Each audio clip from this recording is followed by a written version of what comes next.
మరిచి పులివే అనుకున్నా, నువ్వు కోరే రూపంలో కనిపిస్తూ ఉన్నా.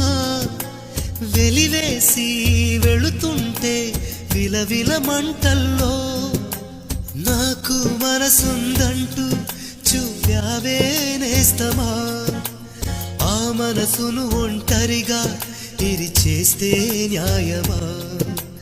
నీపై నీకే నమ్మకముంటే మౌనం మానుమా. నా హృదయం నీ కోవెలయింది కొలువై ఉండుమా. ప్రేమించడమే పాపం అనిపిస్తావా ప్రేమ, ప్రేమంటే ఒక శాపం